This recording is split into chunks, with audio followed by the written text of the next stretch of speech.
My name is Daniel Miller, and I've been sitting on a secret that I don't know how to deal with. I've never been good at handling conflict, and my family has always seemed like the kind you'd see in a picture-perfect suburban neighborhood. My dad, Robert, has worked as an engineer for nearly 20 years. He's steady, predictable, and kind in his own way.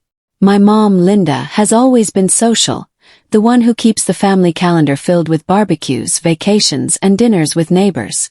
To most people, we're the definition of a normal American family. But I know something that shatters all of that. I first noticed things a few months ago. Mom would spend long hours on her phone, texting and giggling to herself. She wasn't being secretive enough for me to miss it. When I'd walk into the living room, she'd angle her phone away and change the subject. First, I brushed it off. She has friends, and I know she likes to stay connected. But then I noticed the calls. She'd slip out onto the back porch at night, talking in hushed tones, her laughter softer than usual. Felt different. First, I ignored it. I told myself I was overthinking, that maybe she was just reconnecting with an old friend. But then she started disappearing for a day or two at a time. She'd tell Dad she was going to visit her sister in another city, but she wouldn't post anything on Facebook like she usually does. Dad never questioned her. He's always trusted her without hesitation, maybe to a fault. I decided not to stir the pot. I didn't have solid proof, and I didn't want to believe the worst about my own mom. But then came the cruise. That's when everything changed. We were 2 days into the trip, sailing through the Caribbean. The cruise was supposed to be a family getaway, a chance to relax and enjoy ourselves. I was walking back to the buffet after grabbing a quick burger when I saw Mom sitting by herself at a small table. She didn't notice me at first. Her back was turned, her phone pressed to her ear, her voice low and urgent. I froze for a moment watching. When she turned and saw me, her eyes widened like a deer caught in headlights. She quickly ended the call, slipping the phone face down on the table. "Danny, you're back already," she said, forcing a smile that didn't quite reach her eyes. Something about her reaction made my stomach twist. If she hadn't been hiding anything, she wouldn't have looked so startled. I didn't say anything right then. I just grabbed my food and walked away, but my mind was racing. Later that night I decided to do some digging. Mom wasn't exactly careful with her phone, and I knew the first name of the guy she'd been texting. I searched for it on Facebook and found a profile that matched what I suspected. The profile picture was a man holding 2 kids, but his face wasn't visible. That in itself felt strange. Why hide your face if you're just a normal guy? Still, the little details lined up with what I'd overheard. That's when it hit me. My mom was definitely talking to another man. And if I'm right, she's been seeing him for months, sneaking around behind Dad's back. I couldn't sleep that night. The ship rocked gently as we sailed, but my mind was anything but calm. I kept replaying her startled face when she saw me, the way she'd rushed off the phone, the secretive smile she gave whenever she thought no one was watching. I wanted to confront her right then, but the words stuck in my throat. How do you accuse your own mother of betraying your father? The next morning I sat across from her at breakfast. Dad was there too, happily digging into pancakes, completely unaware. Mom chatted like nothing had happened, asking me about the pool, the shows, the food. Her voice was cheerful, but to me it sounded fake, rehearsed. Every time her phone buzzed in her purse, I felt my heart rate spike. Was it him? Was she sitting there with Dad, texting another man under the table? I decided to test her. "So, Mom," I said casually, "who were you talking to yesterday when I saw you at the buffet?" Her fork froze halfway to her mouth. It was only for a second, but I caught it. She smiled quickly and shrugged. "Oh, just a friend from back home. She was checking in about something. Nothing important." But I knew she was lying. I wanted to call her out right then, but Dad was sitting right there. His eyes were on his plate, oblivious, and I didn't want to ruin his trip. I swallowed the urge and forced a smile, but inside I was boiling. For the rest of the cruise I kept watching her. She made more phone calls, always stepping away from us. She claimed she was going to the spa or taking a walk on the deck, but I knew better. Every time she returned, she looked flustered, guilty. By the time we docked back home, I felt like I was carrying a weight no one else could see. I couldn't keep pretending everything was normal. I started saving little bits of evidence. Screenshots, timestamps, anything that could prove what I'd seen. But every time I thought about showing Dad, I froze. What if he didn't believe me? What if he thought I was just imagining things? I kept telling myself I'd wait until I had undeniable proof. But proof is tricky when the person you're investigating is your own mother. A week after the cruise, things got worse.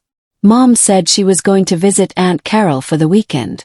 She packed an overnight bag and kissed Dad goodbye. He didn't even blink, just waved and told her to drive safe. But something in my gut told me she wasn't going to Aunt Carol's. I checked Aunt Carol's Facebook later that day. She was posting pictures from a trip to Chicago. There was no way Mom was with her. My suspicions were confirmed, but I still had no way to prove where Mom had actually gone. That night, Dad and I ordered pizza and watched a football game. He seemed happy, content. And all I could think about was the fact that his wife, the woman he trusted most in the world, was probably in a hotel room with another man. I wanted to scream it out loud to tell him everything. But I couldn't. Not yet. I didn't know whether to protect him or blow up his world. For the next few days, I started paying closer attention to Mom's behavior. She seemed more distant, distracted. She'd smile at Dad, but it looked forced, like she was going through the motions. Sometimes, when she thought no one was looking, I caught her staring at her phone with a dreamy expression, the kind you only get when you're falling for someone. That was the moment I knew this wasn't just some casual fling. My mom was in love with this guy. And my dad had no idea. I was torn. Do I confront her directly? Do I go straight to Dad? Do I try to reach out to the guy she's seeing? None of the options seemed right. Every path felt like it would end with someone getting hurt, and I'd be the one who lit the match. But here's the thing. I can't unsee what I've seen. I can't unknow what I know. Every time I look at my dad, I feel like I'm lying to him by staying silent. And every time I look at my mom, I feel this mix of anger, disappointment, and sadness. The truth is, I don't know what to do. I'm stuck in the middle of something I never asked to be part of. And no matter what choice I make, it's going to change everything. And that's why I'm writing this. 'Cause maybe, just maybe, someone out there has advice. Because right now, I feel like I'm drowning in a secret too heavy to carry alone. The week after Mom's supposed trip to Aunt Carol's left me on edge. Every time I looked at her, I saw someone I didn't recognize. This wasn't the mother who had packed me school lunches, who stayed up late with me when I was sick, who cheered at every soccer game. This was someone sneaky, someone who lied with ease. And the hardest part was how natural she made it seem. One evening, I was sitting in the living room while Mom scrolled on her phone across the couch. Dad was outside mowing the lawn, sweat dripping down his forehead, doing the kind of chores he always did without complaint. I glanced over at Mom, and her face was glowing in the light of her screen. She was smiling, not at me, not at Dad, but at whoever was on the other end of that message. That was the breaking point. I couldn't sit on the sidelines anymore. I decided to confront her. Not in an aggressive way, but in a way that might make her realize I wasn't as blind as she thought. That night, when Dad went upstairs to shower, I cornered her in the kitchen. "Mom," I said quietly, "I know you weren't with Aunt Carol last weekend." Her head snapped up, eyes wide. "What are you talking about? I saw her posts. She was in Chicago. You weren't with her." For a split second, her face went pale, but she recovered fast. "You're mistaken, Danny. You don't know everything." "Then tell me," I pushed. "Tell me where you really were." She stared at me, lips pressed tight, like she was deciding whether to lie again or finally tell the truth. Finally, she sighed and shook her head. "You're young. You don't understand how complicated marriage can be." That was her excuse. Not denial. Not an explanation. Just a vague sentence that cut like a knife. I wanted to scream at her, but Dad's footsteps creaked on the stairs, and she quickly busied herself rinsing dishes, plastering on a smile as he walked into the room. I went to bed that night furious. Not only was she cheating, she was gaslighting me, brushing me off like I couldn't possibly understand. But I wasn't 10 years old anymore. I was 18, almost an adult.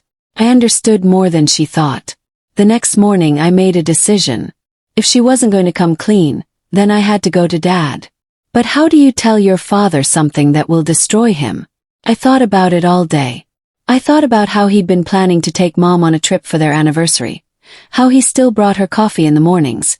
How he kissed her cheek before leaving for work like he had for years. He loved her deeply, completely. And the truth would crush him. Still, the longer I stayed quiet, the more complicit I felt. By dinner, I knew I had to do it. Dad and I were sitting on the back porch after the meal, the summer air heavy with the smell of freshly cut grass. He sipped his beer, relaxed. I opened my mouth 3 times before I finally said it. Dad, I think Mom is seeing someone else. The words hung in the air like smoke. His hand froze halfway to his lips, the bottle trembling. Slowly he set it down. What did you just say? I swallowed hard. I've seen her. She's been sneaking around, making phone calls, lying about where she's been. On the cruise, she was on the phone with some guy. I even found his Facebook. He's got kids. I'm not making this up. Dad didn't move. His face was stone, unreadable. For a long moment, I thought he wasn't going to answer at all. Finally he said, Daniel, are you sure? Yes, I said firmly.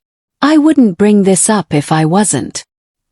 He rubbed his face with his hands, leaning forward, elbows on his knees. I'd never seen him look so broken. I need to think. The silence after that was unbearable. Eventually, he stood and walked inside without another word. I sat there in the dark, the sound of cicadas buzzing around me, wondering if I'd just destroyed my family or saved it. That night, I heard them arguing upstairs. Mom's voice was raised, sharp, while Dad's was low and steady but firm. I couldn't make out every word, but I heard enough. She was denying it at first, then deflecting, then finally crying. I lay in bed staring at the ceiling, my chest tight. In the morning, the house felt different. Heavy. Mom's eyes were red. Dad looked exhausted. Neither of them spoke much at breakfast. I wanted to ask what happened, but I didn't dare. Later that day, Dad pulled me aside. His voice was quiet, almost hollow. You were right. She admitted it. She's been seeing someone for a few months. My stomach dropped, even though I already knew.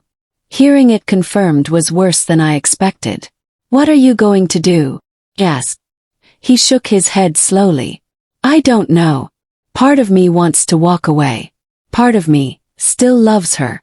We've built a life together, a family. It's not so simple. I didn't have an answer. I wanted to tell him to leave, to not waste another second on someone who betrayed him. But it wasn't my marriage. It was his. The next few weeks were rough. Tension filled the house. Sometimes I'd hear them talking in hushed voices late at night. Sometimes I'd hear fighting. Sometimes silence, which was almost worse. Mom tried to talk to me once. She found me in my room, sitting at my desk. Danny, she said softly, I'm sorry you got dragged into this. I never wanted you to know. Then why did you do it? Shot back. Her eyes filled with tears. Because I felt invisible.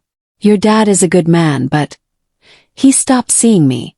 I needed to feel alive again. It made me angry, like her excuses could justify the pain she was causing. That's not good enough, I told her. You could have talked to him. You could have tried to fix it. Instead, you lied to all of us. She didn't answer. She just walked out of the room, wiping her eyes. Weeks turned into months. Slowly, I saw Dad change. First, he was broken, lost. But over time, he grew stronger. He started going to the gym again, hanging out with friends more. He even bought a motorcycle, something he'd always wanted but never felt like he could justify. Mom, on the other hand, seemed smaller. The man she'd been seeing eventually cut things off. Turns out he had a family of his own he wasn't willing to leave. Mom was left with nothing but regret. One evening, Dad sat me down. I've decided, he said. I'm filing for divorce. I felt a strange mix of relief and sadness. Relief that he wasn't going to let her keep hurting him. Sadness that the family I grew up with was officially ending. The divorce took months, but eventually it was finalized. Mom moved into a small apartment across town. Dad kept the house. I stayed with him most of the time, though I visited Mom occasionally. Things were never the same between us, though. The trust, the admiration, it was gone. Looking back, I realize I did the right thing. Keeping it secret would've only prolonged the pain. My dad deserved the truth, no matter how much it hurt. But the experience changed me. It taught me how fragile relationships really are. How even the people you think you know best can surprise you in the worst ways. It also taught me the value of honesty. Lies can't stay buried forever. They always come to light. Sometimes late at night, I still think about that moment on the cruise ship, when I saw my mom's guilty face as she ended that phone call. That was the moment everything changed. The moment I realized my family wasn't perfect, and maybe never had been. And though it still hurts, I know one thing for sure. I'd rather live with a painful truth than a comfortable lie.